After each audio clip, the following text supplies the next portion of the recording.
Check. Good. So I'm Max Ceron. CWB Association Welding podcast.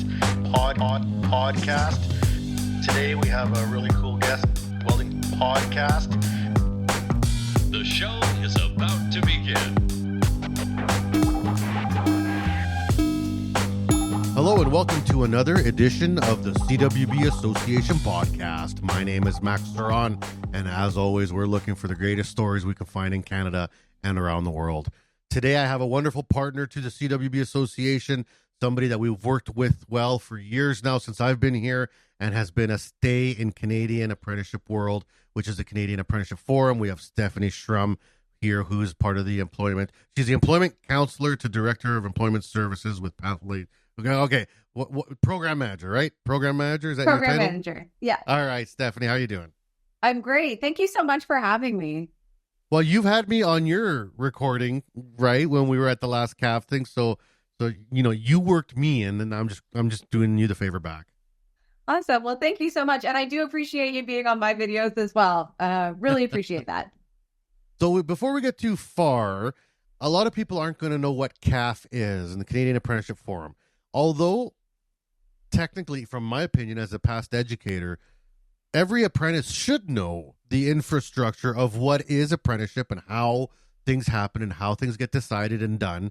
So, Stephanie, explain to the people, let's right off the top, what is the Canadian Apprenticeship Forum and what its function is? Yeah. So the Canadian Apprenticeship Forum is a national not-for-profit organization. We're very much a membership-based organization. And so our stakeholders include educators who are involved in the world of apprenticeship. We include associations, union groups, employers, journey people, essentially any jurisdictional authorities, essentially any stakeholder who is engaged in the world of skilled trades or apprenticeship in general could be a member of our organization or are members of our organization. And what we do is provide a forum, not only for stakeholders to gain information from us, from the reports that we do and from the research that we've done, but it also provides an opportunity for people to, discuss ongoing trends and events in the world of apprenticeship and skilled trades, if there are any gaps that we need to think about, any initiatives that people would like to see happen. Generally, this is an opportunity for them to bring that discussion to the table. Other things we can do as well is bring some of that information forward to our funders. So Employment and Social Development Canada, the federal government of Canada, to say, here are some of the things that we're seeing and hearing that they may wish to then incorporate into future programming or, future plans for funding. The other thing that we do as well, in addition to research, and we've been a center of excellence for research for 25 years now, is we also have programs now that are kind of direct delivery programs. So we're in the midst of wrapping up our Canadian Apprenticeship Service, which was a grant for employers to hire first-year apprentices. So part of what we do is help employers to see the benefit of apprenticeship. We help employers to understand the return on investment that they get. And then this program allowed us to actually provide funding for employers who are hiring first-year apprentices. So we're just wrapping that up now. I just finished. It was a 2-year program. In addition to that, programs that we have available are a mentor development program for women in the skilled trades, a leadership program for women in the skilled trades. Right now, we're also working on a recruiting and retention project for employers in transportation, where we just provide information around, expanding your candidate pool. So lots of exciting things happening.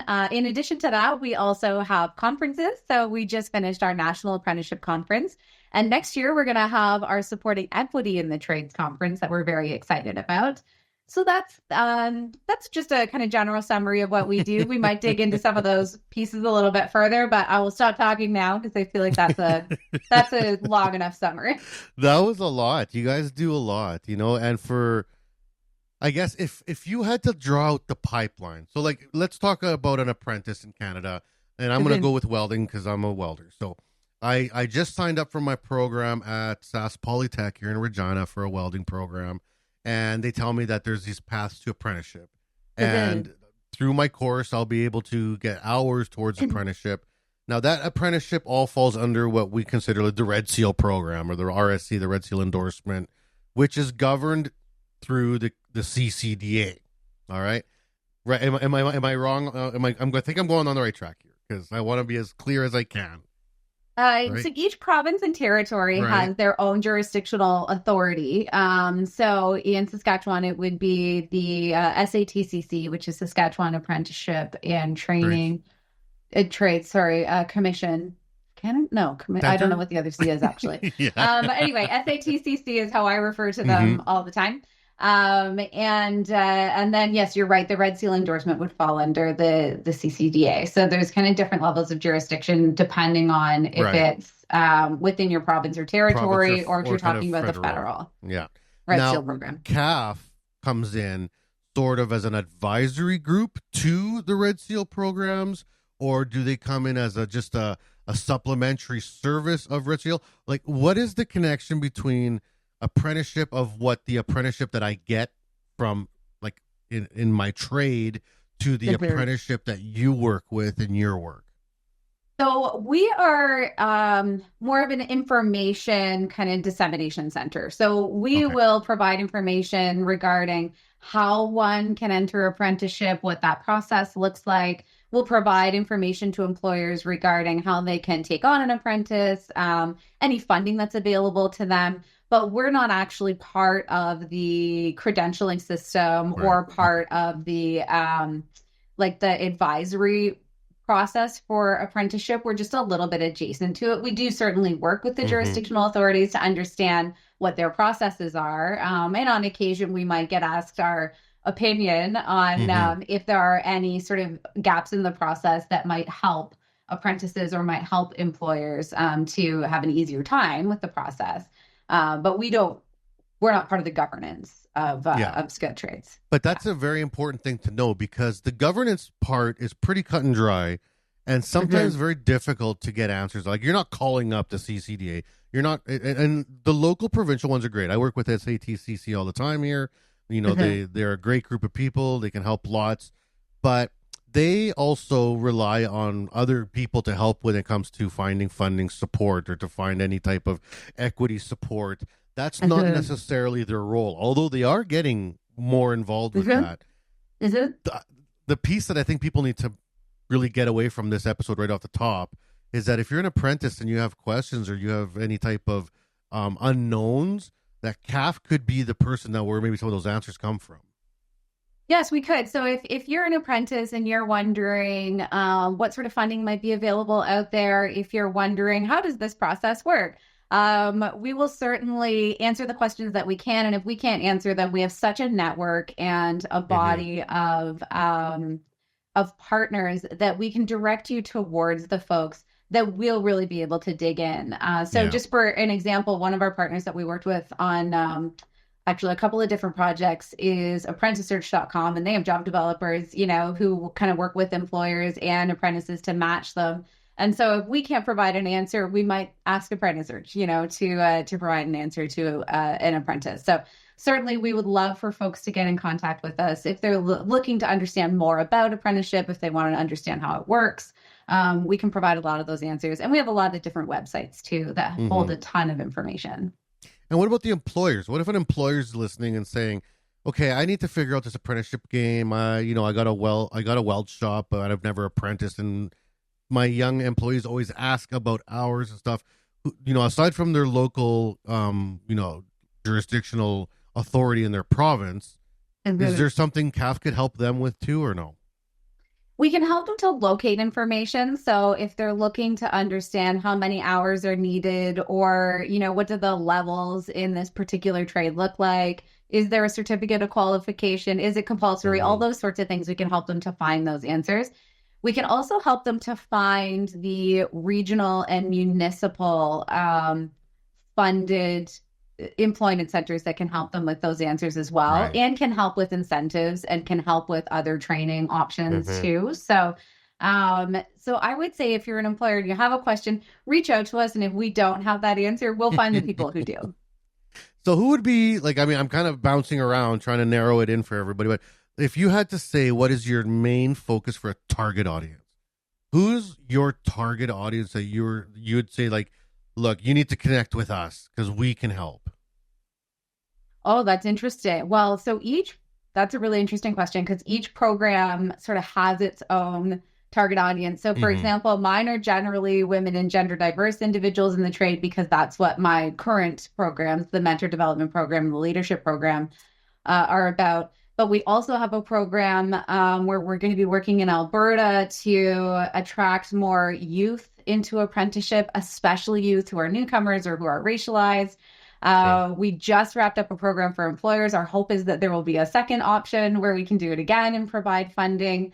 So our target audience really is anyone who is interested in the skilled trades. We probably have something for you. So if you're, if you're a woman or a gender diverse person and you're looking to enhance your mentorship skills or your leadership skills, we've got lots for you. If you're an employer who's hoping to understand more about recruiting and retaining women or folks from equity priority groups, we've got information for you. If you're looking for reports on labor market information, on your return on investment if you hire an apprentice, we've got that information for you. So we just have a ton going on right now. So it's difficult to answer It the question it about our shifts, target audience. and it sounds like it moves around It depending does on move what around. the Yeah. needs are, right? Yeah.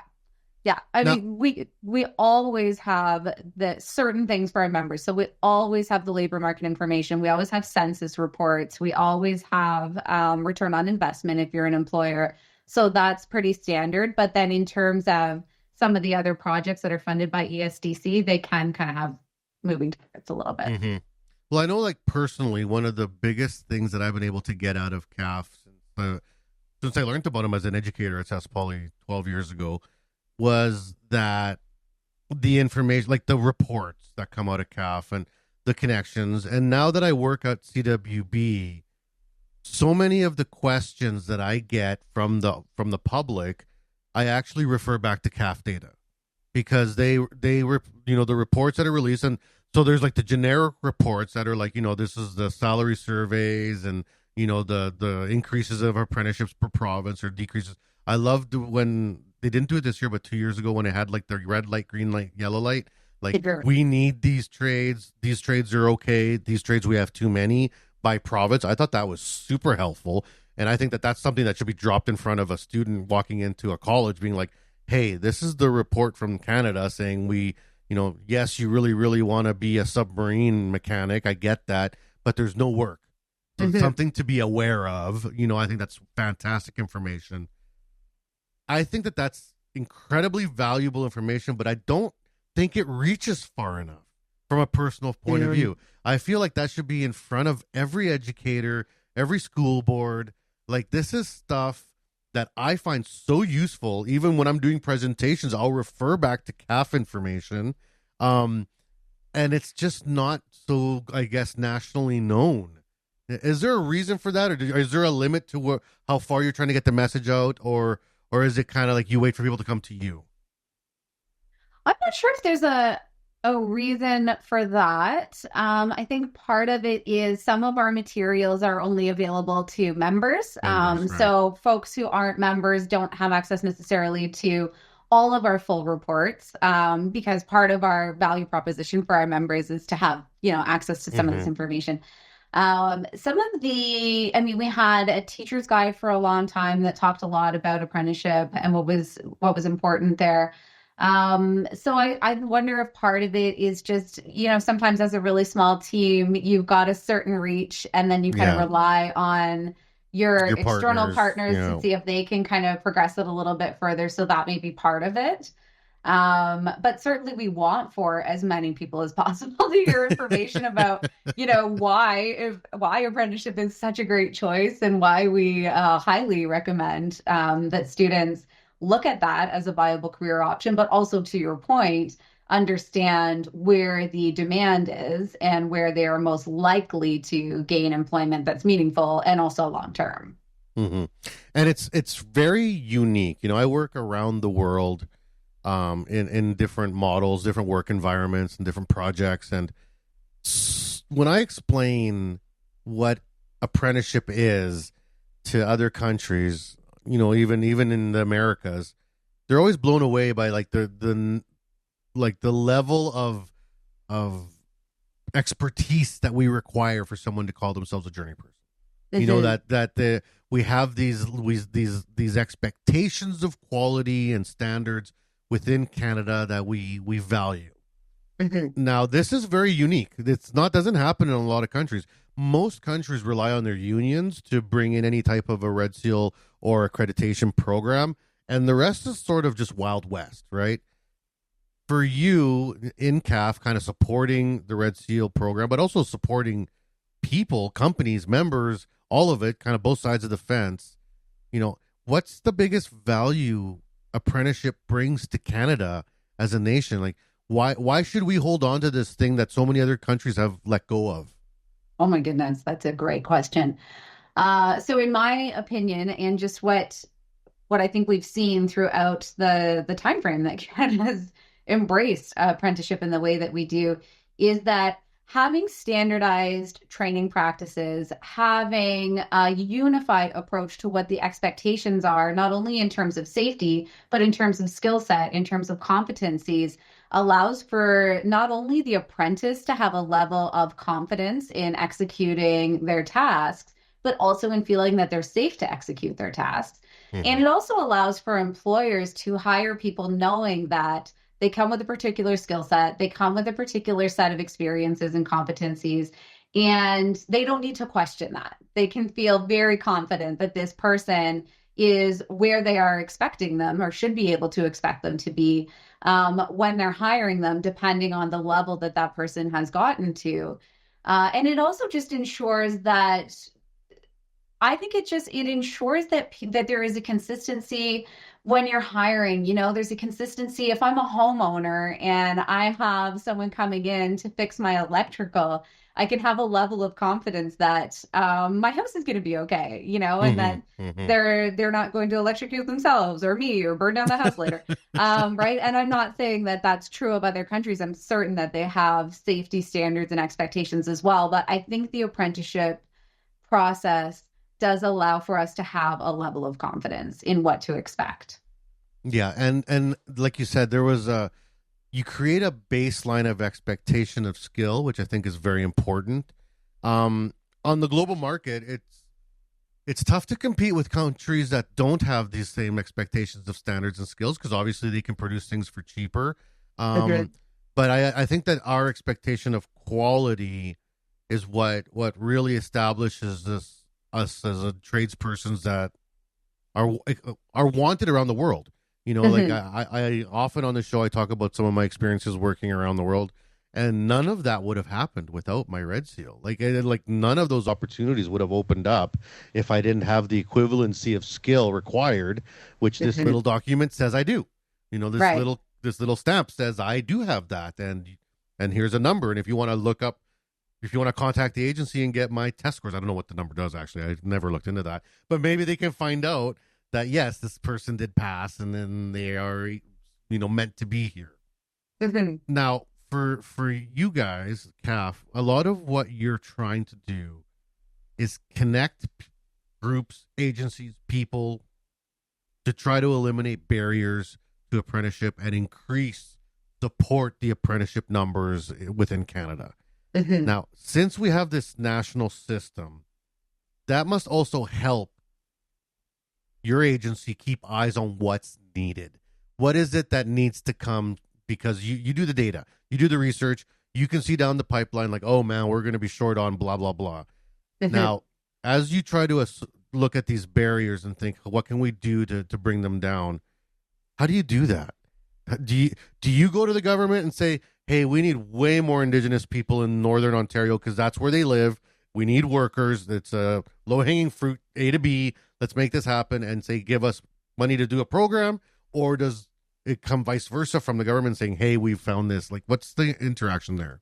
So there's a couple of different options, and we do have avenues to communicate with the federal government. We're very, appreciative of having that. And so one of the things that you can do is send sort of what's called an unsolicited RFP, where you, through your research, right, and through your focus groups and interviews and all those things that we do, indicate or identify this is an area of need. And you can put a proposal together and send it forward to say, hey, this is a project that we think is really important and we think is going to make a difference, and here's why. And the other way that you can do it is and what we do a lot of the time, is to keep an eye on what RFPs are out right now. And then you shape your project to try and fit the need that you have seen as much as you can within the parameters of the funding or the grant that's available. So there's kind of a two-pronged approach that you can take. I mean, it's obviously a little bit easier to go the route of they've already posted the funding, right? And then you kind of shape your project to fit within those parameters, but try to meet the need as much as you can. And then the unsolicited RFPs are certainly a little bit broader, I guess, in terms of what you're able to present. It's just those ones don't always have the same success rate because they're not being asked for, right? But we have seen some good success there too, though. Now, there's a lifespan of projects, right? And this is something I've learned about government.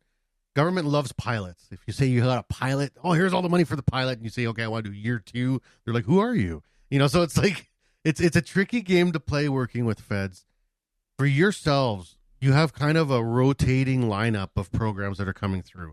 I got to be a part of the CAS, working group, the Canadian Apprenticeship Service. Got to work with apprenticeship.com. We worked together at a number of conferences and programs to help get information out. We had them on the podcast. We pushed the service. We're trying to be those partners to CAF that are doing the things that you guys want us to do.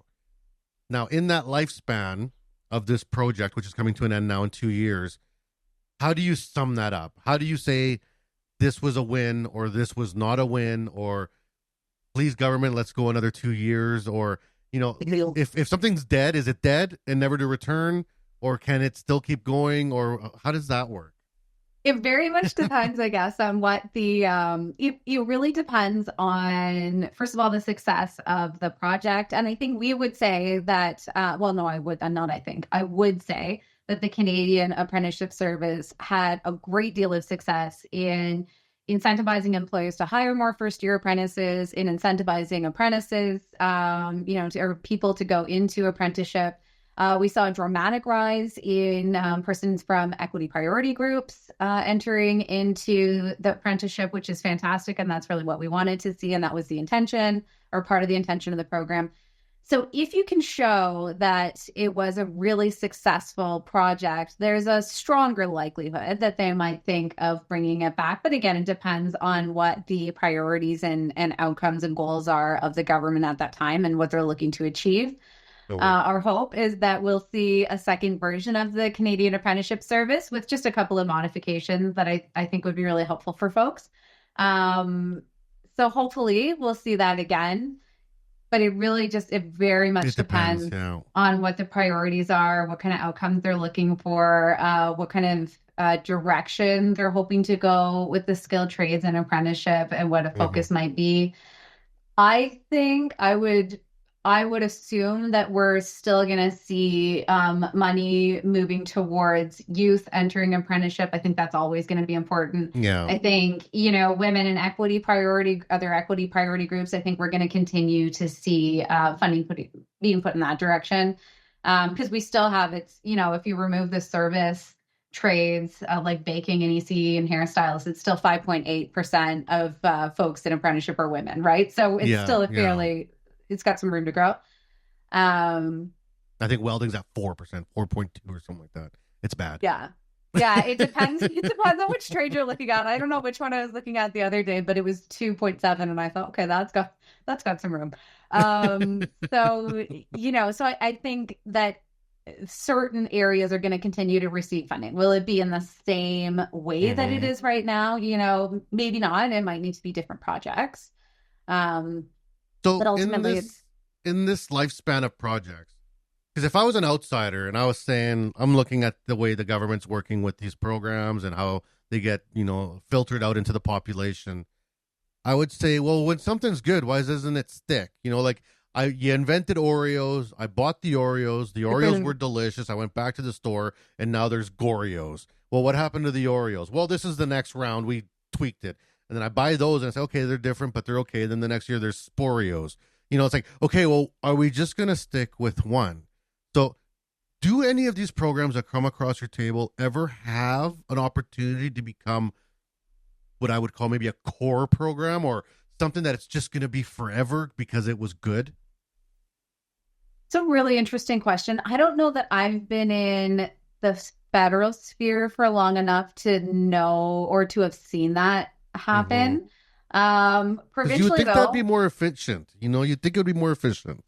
I mean, I think it's easier to manage your staff that way, to manage your time and priorities. When I worked so I used to work provincially within Employment Ontario, and certain projects did become core projects. So I know provincially that was something that occurred. I don't know that I have enough experience federally yet to be able to answer a question around whether or not programs can become core programs or stay after they've started. Are there any now that maybe legacied in before you came on? Like, is there anything that CAF has that's like, this is a CAF program that's going to live forever? Or is it all dependent on funding coming through programming from other partners? The things that we have that are continuous are generally through our membership funding. The leadership program that we're able to continue. We've done the return on investment surveys for a very long time, but they also depend on funding coming from certain areas too. We do a lot of skills for success projects, and they tend to kind of cover the same thing. So they tend to kind of cover the return on investment, but you are applying for that money every time. Right. That's so interesting because you live in a state of flux where things are constantly shifting underneath your feet. That's got to be tricky. It's really interesting. It's dynamic in that you're always working on something new and interesting and exciting, but there is a level of consistently needing to, apply for grants, apply for funding that occurs when that's how your funding program works, for sure. And that's true of most not-for-profit organizations, right? I mean, I've been a not-for-profit for, 18 years now. And so the organizations I worked with before, there was core funding that we got from Employment Ontario, which is not the case here, actually. We don't get core funding from the federal government. It's all projects. But there is a level of you need to add on projects because the core funding is almost not ever sufficient for your entirety of your operation. Core funding will cover staff. And now you got to do something. Now you gotta find funding elsewhere. So that part's really interesting, but it does allow us to apply for projects that might suit a need, or might fit a need that we've seen that perhaps Something other funding doesn't fit. One of the projects we're working on right now is assisting students who have learning disabilities in accessing some of the supports that can help them with the Red Seal and help with a little bit more success with that final exam. So that's with CCRW. So we do have one project with CCRW. And then we're actually working on another one. Awesome. So we're, so what I think is really cool about having different grants and different projects, while it can be stressful because, you need to continue to secure funding, it also just allows for you to have these really interesting and unique experiences that serve a variety of different people, which I think is really cool. All right. That's awesome. We're right at the mid-break of the interview. I told you before the show started that I wanted to learn about you and then talk about work, but we got right into work because it was really interesting. So we're going to take a quick break for our supporters and advertisers here, and we'll be back on the CWB Association podcast to talk to Stephanie about who Stephanie is, because I still want to learn a little bit about you. So don't go anywhere. We'll be right back. The CWB Association is new and improved and focused on you. We offer a free membership with lots of benefits to anyone interested in joining an association that is passionate about welding. We are committed to educating, informing, and connecting our workforce. Gain access to your free digital publication of the Weld magazine, free online training, conferences, and lots of giveaways. Reach out to your local CWB Association chapter today to connect with other welding professionals and share welding as a trade in your community. Build your career, stay informed, and support the Canadian welding industry. Join today and learn more at cwbassociation.org. And we are back here on the CWB Association podcast. My name is Max Ceron, and I'm here with Stephanie Shrum from the Canadian Apprenticeship Forum. All right, Stephanie, at the end of the first half of the show, we were talking about this wild ride that is CAF, and this space that exists between governments, funders, and then the Red Seal program, and you're in that space in between, making sure people connect to where they need to connect, and being able to do what they can do. Now, you said you were in the not-for-profit space for 18 years, and you're now in this space. How did you get in this space at all? Because this is fairly specific type work. You know what I mean? And like, I've been around in the game a long time now, and I know that people don't necessarily just fall into these jobs. They usually kind of either voluntold or work their way into it some way. So how did you end up at CAF, and what's your history? Yeah, absolutely. And hilariously, if you were to ask my parents, they couldn't even tell you what I do or describe it, right? Because it's so niche and obscure. Unless you're in it, right? But to most people, they're like, I know what a doctor does. So I actually, when I graduated university, I was a personal trainer for a while, and eventually determined that's actually not where I wanted to hang out. And I didn't really know what I wanted to do. So I got an employment counselor, and she was so helpful in helping me to understand what my skills were, what I could possibly do, what was within the realm of possibilities, because of my educational background. And it just happened that employment center had an opening for an employment counselor, and they said, maybe that's something you could do. And I said, yeah, okay, why not? Right? Like, I mean, I like talking to people. I like helping people. Sure, I could do that. And I had some coaching from personal training. So I had the ability to kind of assess, what the barriers were and what possible strategies to move forward were. So I did that for a little while, and I moved around to a couple of different organizations, being an employment counselor and a facilitator, and I ran workshops and all those things. And then the Ivy Business, I knew someone who worked at the Ivy Business School, and she loved what she did. She was a career advisor there, and said, Steph, why don't you come here? And I said, yeah, okay. So I went to, which is not, as an employment counselor, by the way, how I would suggest someone runs their career. Usually we tell you to set goals. But I just did this. Somebody asked me to go somewhere and work there, and I said, yeah, okay. So I worked at the Ivy Business School, and it was so helpful to understand so much about how business works, so much about how people make decisions. And it was incredibly helpful for me to learn just a lot about operations and finance and all those things. And shortly after that, I went into working with employers as more of a business liaison and a job developer, because I really kind of wanted to get out of the coaching space a little bit. And I wanted to work more with employers. I wanted to work more on a community level and regionally. And so I worked at the Community Employment Choices in Strathroy, and had this excellent opportunity to just be really invested in the community and learn a little bit more about, economic development, which was really, really amazing.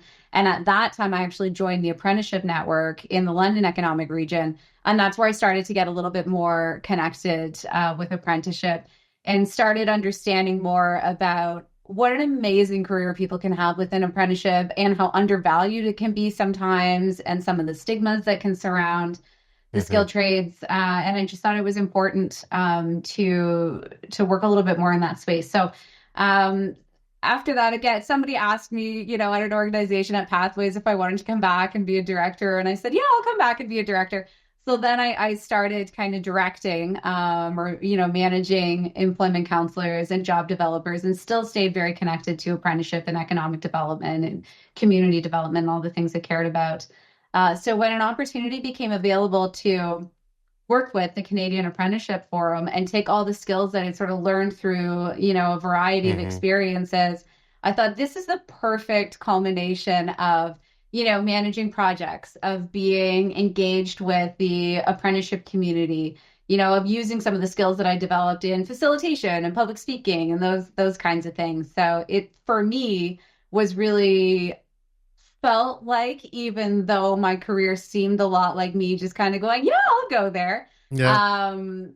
I think it all tracked. Yeah. Yeah. Like, the path, I think, was perfect for me and what it needed to be. And it got me to a place that I think makes the most sense in terms of what I like to do and what I care about and skills.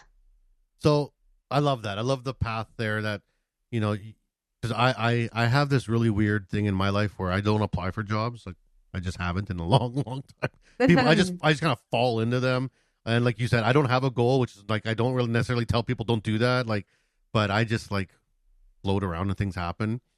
But for you, you must have a great juxtaposition of what you knew as an early career counselor trying to counsel people into careers to knowing what you know now about the plethora, the wide array of careers actually available, right? There's a lot that you learned within that spectrum. Do you feel that as an early career coach, you were pushing the trades enough? Were they on your spectrum? And the connection I'm trying to make is that in the industry, we're always like, why are the kids not learning about the trades? Why are the kids not being told about this? Why are people not being directed to the trades? As an early career counselor, did you have anyone above you saying, hey, make sure people get in the trades? No, as an early career counselor, I wouldn't say that we really even talked about the trades very much. And even still, I didn't learn too much about apprenticeship until I went to Community Employment Choices and joined the apprenticeship network and learned a lot more about it. And so there's a lot of areas where I think employment counselors really could benefit from understanding more about apprenticeship. And that's why whenever I have an opportunity to talk to the Employment Sector Council here in London or talk to London Economic Development Corporation or any of the economic development folks, I generally try to talk to them about, what are you doing with apprenticeship and what are you doing with the skilled trades? And can we come in and provide some information to career counselors or employment counselors? Because I think what happens is people think that the apprenticeship process is intimidating. They think it's convoluted. They don't necessarily understand all of the steps. And so they get nervous about guiding or providing coaching to a client because they don't want to misguide them. And so instead, they just kind of don't talk about it because they don't feel comfortable and confident with that, which is so unfortunate because we could have some really awesome people going into the trades, but there's just a lack of knowledge. So I try wherever I can to connect with employment counselors and job developers and just let them know a little bit more about how to get folks into the trades because, they could be a really great conduit. For sure. And I feel like that's a misstep somewhere along the line, like almost in the onboarding of counselors. And I mean all levels of counselors, whether they're high school, post-secondary, private career coaching. I don't understand. I guess I don't understand that work. I don't understand that job well enough to know where they get their information from. Like, what's the pool of information coming in to an employment counselor that they are then disseminating out to their client, saying, okay, client X, you have this skill and this skill and this skill, you'll fit into possibly this job. How can we, as an association at the CWB, CAF, as a group, how can we make sure that information is getting in front of the people that actively are helping people choose careers? That's a really good question, and I think something that's super important. So I will preface this with the training now for employment counseling is different than when I started because there are a lot more organizations now, and you can get your CDP, so you're certified certified career practitioner, certified career CCA. Anyway, you can now. Oh my gosh, it's been so long since I've been an employment counselor, but you can you can become a career practitioner. There is now a program for that, and so there's a lot more information, I would say, available. And in the London economic region, we did what was called a common assessment process, and so we actually and London's a little unique that way. Where we actually did training for employment counselors in the city, and so we all kind of got the same information. So that's why I say things like accessing, the employment sector council in your area, because a lot of times that's where your job developers and your employment counselors kind of gain information and gather and get labor market information and all those things. So that's a great opportunity. I would also say that the presence now of OYAP in the high schools has dramatically increased the amount of knowledge that the career teachers have, and also that the guidance counselors have. When I went to high school, they weren't really having us kids move yeah. towards the trades, right? I mean, most of us were sort of guided towards university and college because I think there was just, again, a lack of knowledge, a little bit of a stigma, sadly, around the trades. Oh, for sure. But Yeah. I think now the presence of OEAP has just been amazing in the schools. I think the access to information that the careers teachers have, and first of all, we didn't have careers teachers, right, when I was in school. So that I think has been really helpful. So in answer to your question, I think what we can do is continue to try to be present in the high schools with the teachers as much as we can, have employers, go to careers days and talk to the teachers and the students about what it is that they do. And I'm sure you're doing a lot of that at the CWB, right, is getting in front of folks when they're early and going to the careers nights and going to those. So I've actually, through the apprenticeship network, gone to a couple of high schools where we talk to the parents and the students at the same time. So we can help the parents to maybe unlearn some of the things they might know about the trades. That's It kind of the takes approach it takes I would all of us. recommend. It takes a village, really. Yeah. You know what I mean? And it's very sector based. It's even regional. It's even municipal. Like, it depends on what industries in your area that can affect what's going on. Because people only know what they know. They don't know what they don't know. I went to a high school that was pretty ritzy. We didn't even have shop. Like our IA, our industrial arts was photography, right? So I got to learn how to set an f-stop on a camera, which is cool. I know how to take a nice picture. But there wasn't even access to it. And my dad was a welder. So it's like I couldn't even have followed if I wanted to, right? And that's just a reality. Like, you don't know what's in your area. Like, maybe your kid wants to take shop, but there's no shop in the school. Or regionally, I've seen across Canada, not so much right now, but in the past 20 years, there was a lot of defunding of shops and trades programs in schools, which we're now rapidly backtracking on and trying to correct because we realized the folly of our ways. Right, we removed all these shops, but now we are struggling finding anything. And you're looking at paying. I heard just yesterday $250 an hour for a plumber because it's so tight to get a plumber anywhere in Canada. And I thought, well, this is a lesson. There's the lesson. We can't complain about the price of the trades when we have put them in such a tough position now, right? And we're kind of, we've heard lots of times that we're kind of missing a generation, really, right? Yeah, a whole gap, in the trade. So that's tough for succession planning, for sure. So I think a lot of work is being done, and I think we're making some really great strides in reintroducing sort of the presence of trades in schools and in front of students. And I think a lot of great work has been done. It just takes a little while to catch up. And it takes a little while to, for people to kind of unlearn what they think they know about the trades or what they've heard about the trades, or, it takes a sec to undo stigmas as well. And I think to indicate to people the growth that can occur within the trades, because I think too, sometimes people don't necessarily know the directions that you can go with your career once you've become a tradesperson, once you're a journey person, once you get into your trade, and that you can do multiple trades and you can do all kinds of really cool things. So it takes a minute, I think, to course correct. Yeah, I think there'll be some course correction, and I think it happens organically too, because I think people will just gravitate towards the needs that exist in society. So I think it'll happen. Getting the diversity, getting the trades to be more diverse, I think, is key to getting those numbers up. I mean, we basically pigeonholed the trades into a very specific, corner that isn't helping. That doesn't help. Like, you need to be a 6 foot tall, 250-pound white male to be a tradesperson. No, that's not a thing. Like, maybe it was a thing. I don't even think it was ever a thing. Like, honestly, like, I think that's a stigma that came out of somewhere that it doesn't do a service to the trades, and it's going to take a while for people to see themselves reflected when they look at the trades. They see a woman, being empowered, a native person being empowered, Spanish, Black, whatever. People from the queer community being in positions of ownership. And then you start feeling that comfort level where it's like, oh, this is for everybody. It's not just a thing, right?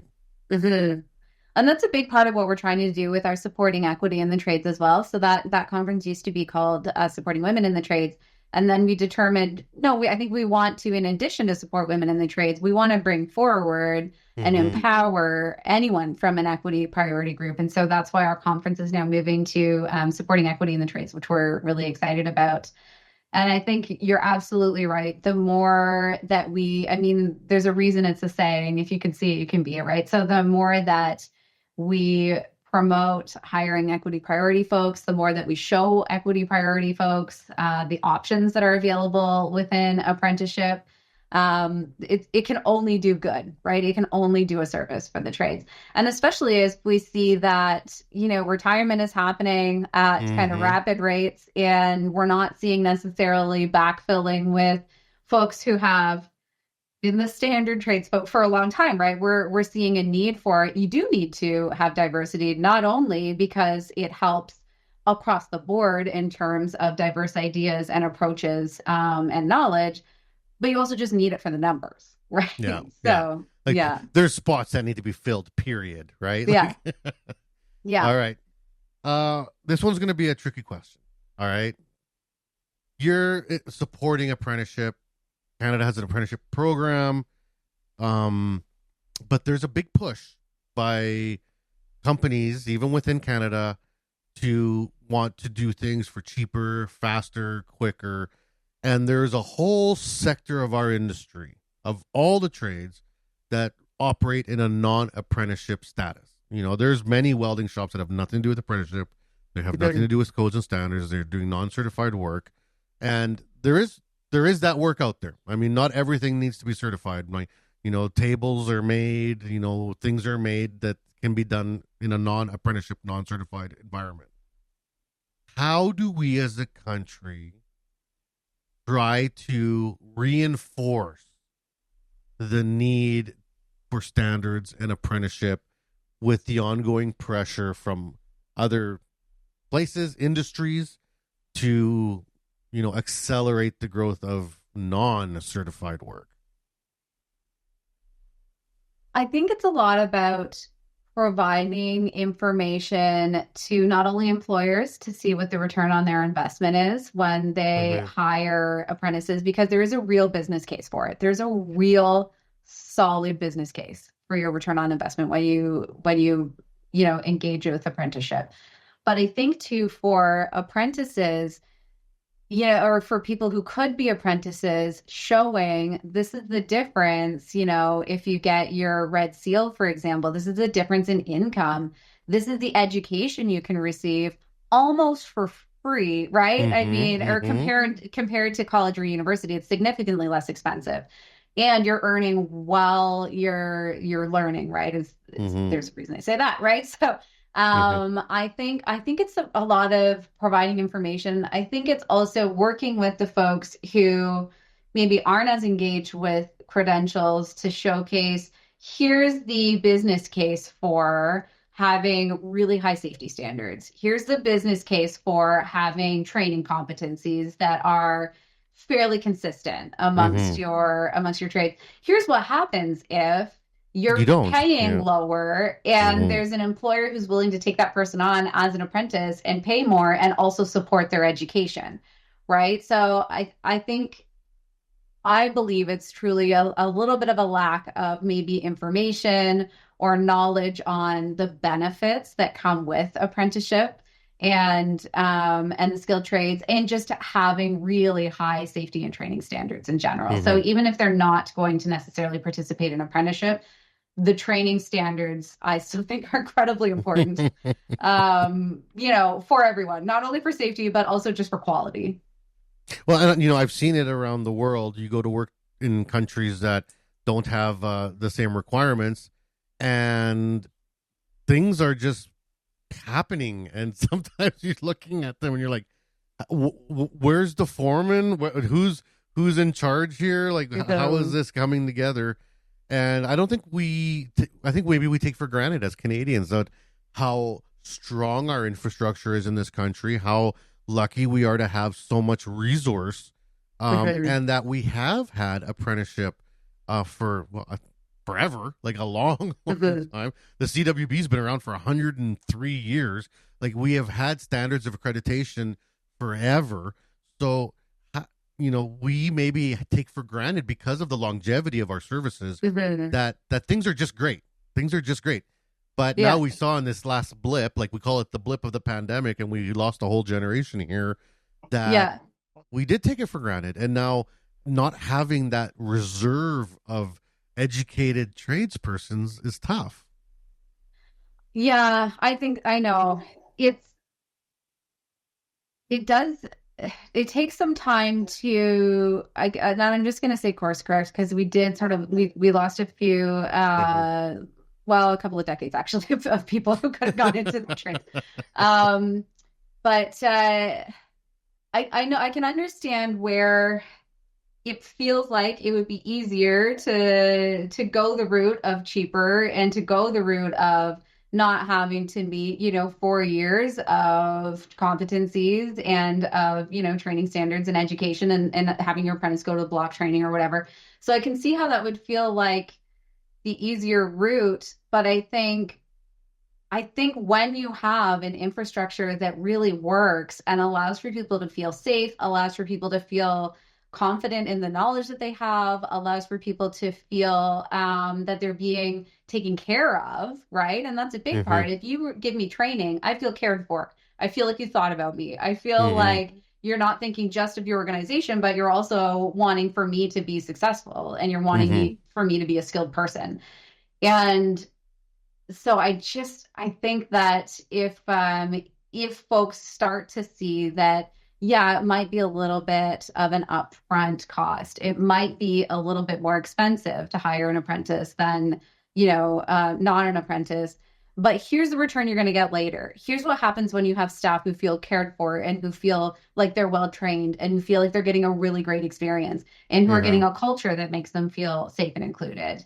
They're going to stay longer, and they're going to do better work. I mean, the research shows that the productivity of folks who receive appropriate training and who work in an environment that feels safe and welcoming is significantly higher than, the people who don't receive that. And so I think that would be my message for employers is, if you want to keep your people and you want them to be really well trained and you want them to do great work, their training is crucial for that. Yeah. All right, last couple questions, because I can sense you need to move on to other stuff in your day. You've probably got a ton of work waiting for you, but I got you talked about it in the first half of the show about some of the programs that CAF offers, and I think these are wonderful programs that are, I have yet to take one. I'm signing up for the leadership one in the upcoming year, because everyone tells me how awesome they are. So talk to us about some of the educational programming that CAF offers, who can take it, who's open to it, and how it works. Yeah, so we have 2 different programs. We've got the leadership development program that's not available nationally.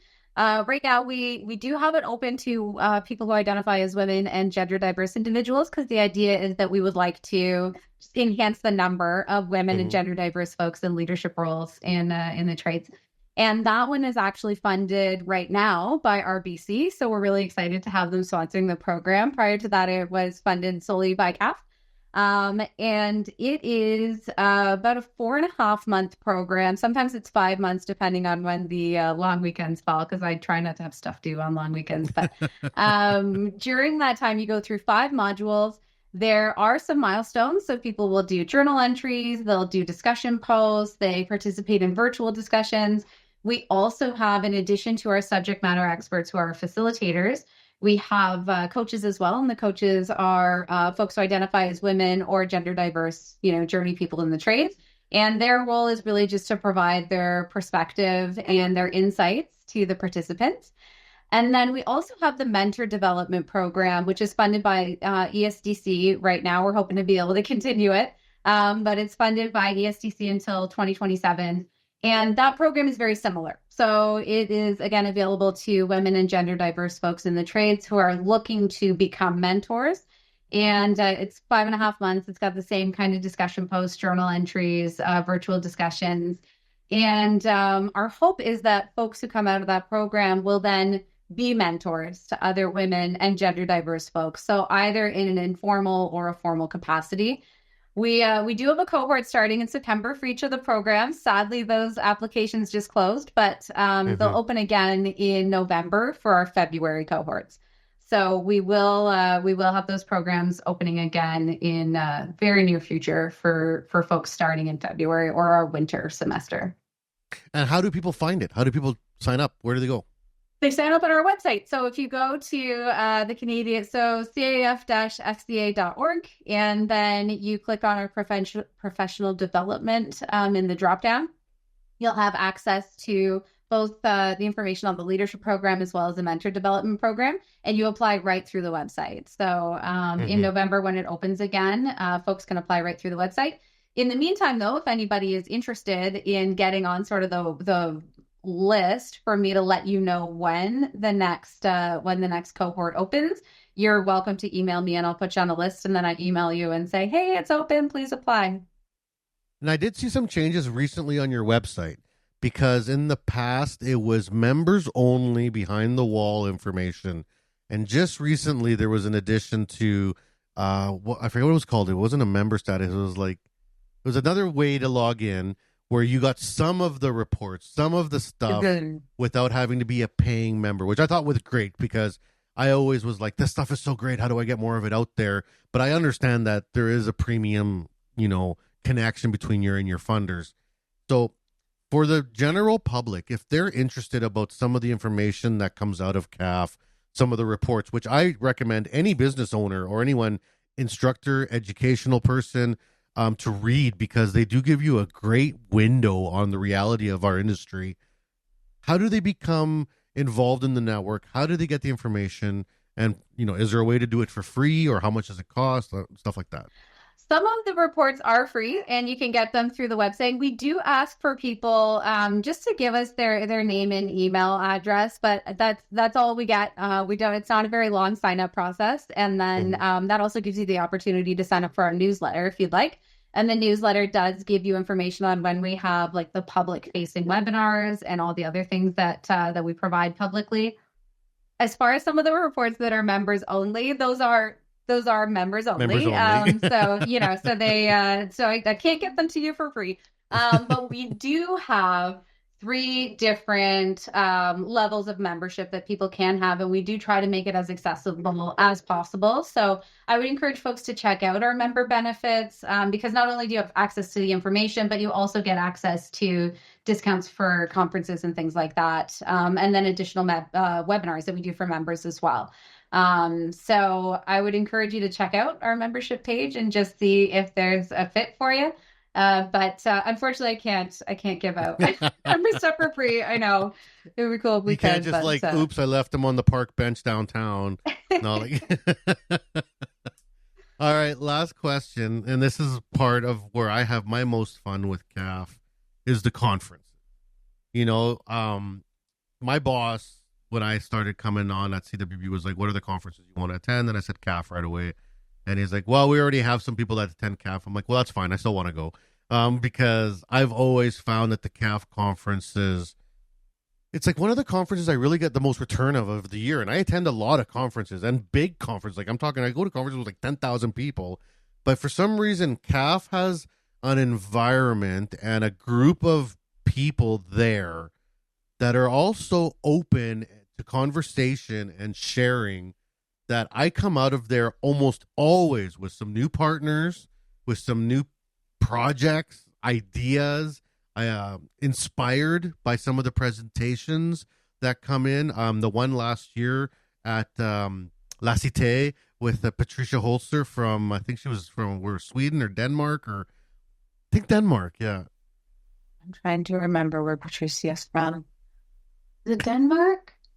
Anyway, I'm so sorry. Switzerland, one of those. Yeah. Yeah. But she gave a presentation on, how to approach businesses from a social responsibility standpoint. I have incorporated that into programming just as a concept.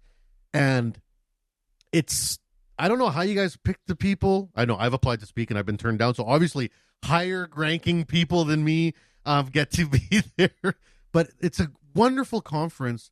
And now you've expanded into more. It was the SWIT conference. Now it's the concept. Yep. Yeah, the set concept.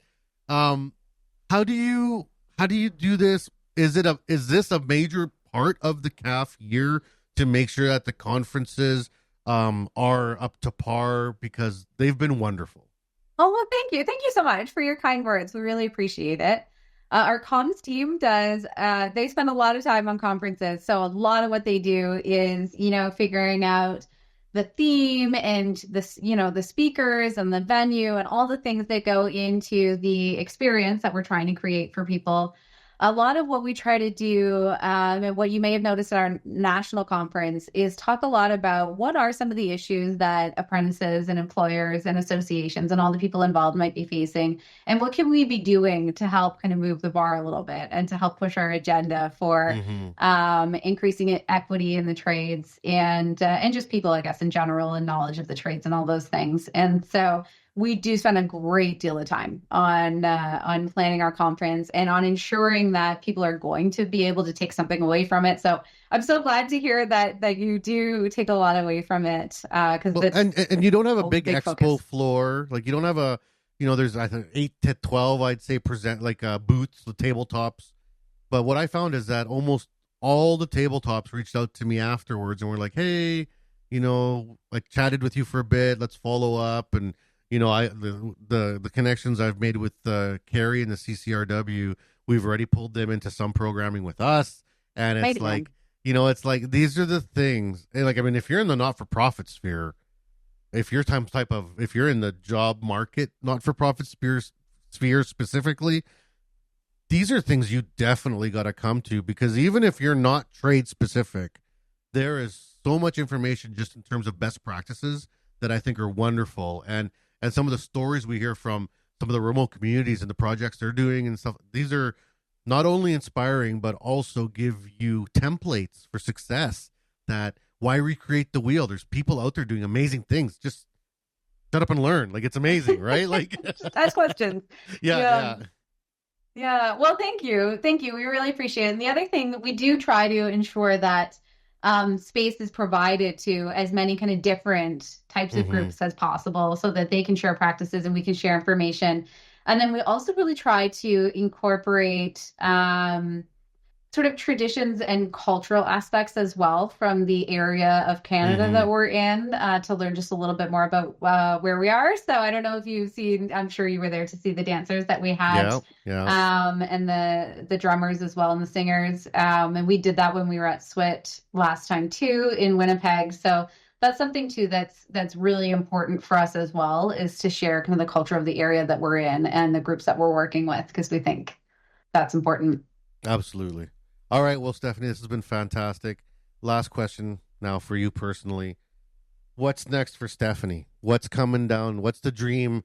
What are you working on? What's the secret project that you can let us know about here on the association? It's just you, me, and 50,000 people listening. No one else will know. What's I'm not divulging anything.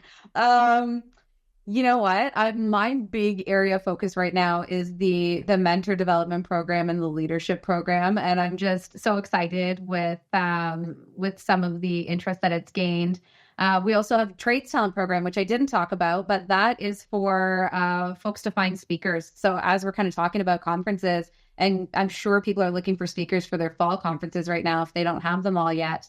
So a big area of focus for me in terms of connecting people is, I want to get the speakers out there. We had some really awesome keynotes who are on our trades talent, who are at our last conference.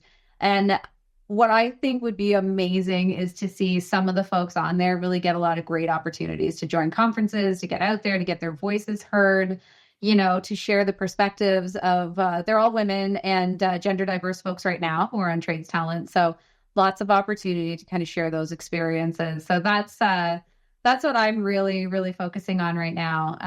And then, of course, helping employers with recruiting and retention is something I'm really focused on too. But awesome. I'd love to get those women out there. Yeah. Any plans to go back to personal training? No, I don't think so. I think those days might be over. I play baseball now, and I got winded getting to first. So I think I played 4 games of softball and 4 games of volleyball in the last 3 days. I don't think I can get up from this chair. honestly. Yeah, no, me either. We're here. I played baseball last night. I think we're just sitting for the rest of the day. That's all that's gonna happen for us. Coffee and Advil. That's what's going on today. Awesome, Stephanie. Well, thank you so much. For people that are listening and have questions about apprenticeship or what's going on with the Canadian Apprenticeship Forum, please check out their website, www.caf-fca. Did I say that right? .org? CAF-FCA.org. Right. Yeah. Okay.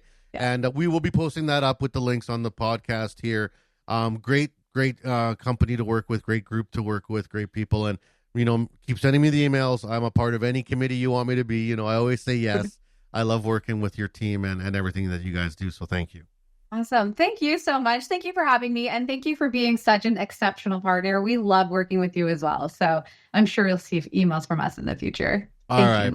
Perfect. Thank you very much. And for all the people that have been following along the podcast, apprenticeship comes up a lot. And, on this podcast, we have huge listenership in the U.S. And the U.S., often ask questions, our partners, about how apprenticeship works. And, feel free to reach out to us. And we would love to have those conversations. And even, we have examples and we even have some presentations that we have in our library about how companies can incorporate sort of apprenticeship-like systems within their own companies if they aren't under a federal apprenticeship program. Because the apprenticeship system does not necessarily have to be mandated from above. It is something that you can do in terms of mentorship and leadership within your companies to help everyone be safer, better, and more secure.